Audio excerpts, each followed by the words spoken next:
শিবিরের বট আইডি থেকে প্রোপাগান্ডা করা হয় লাশের সংখ্যাকে যে গোপন করছে বাংলাদেশের সরকার, বিশেষ করে আমাদের সেনাবাহিনী। এই যে এই প্রোপাগান্ডাটা কে করলো?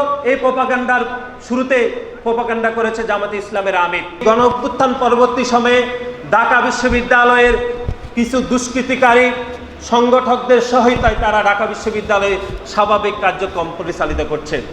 সংগ্রামী বন্ধুগণ, এরকম একটি গুপ্ত সংগঠনের রাজনীতি থেকে বাংলাদেশের সাধারণ শিক্ষার্থীদেরকেও আমাদেরকে সতর্ক থাকতে হবে এবং এই গুপ্ত সংগঠনের বিরুদ্ধে বাংলাদেশ জাতীয়তাবাদী ছাত্র দলের নেতাকর্মীকে ঐক্যবদ্ধ হতে হবে।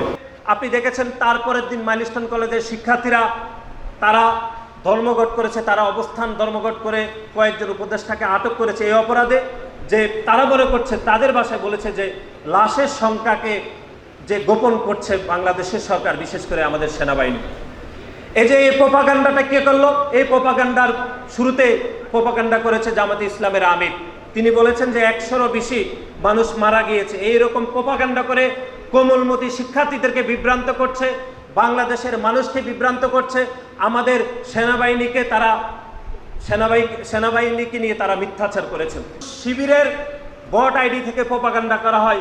এখন আমরা দেখছি উল্টো, শুধু শিবির করে না, তাদের মাদক সংগঠনের শীর্ষ নেতাও প্রোপাগান্ডা করে বাংলাদেশের মানুষকে, বাংলাদেশের সাধারণ শিক্ষার্থীদেরকে তারা ব্যাপকভাবে বিভ্রান্ত করার অপচেষ্টা করে।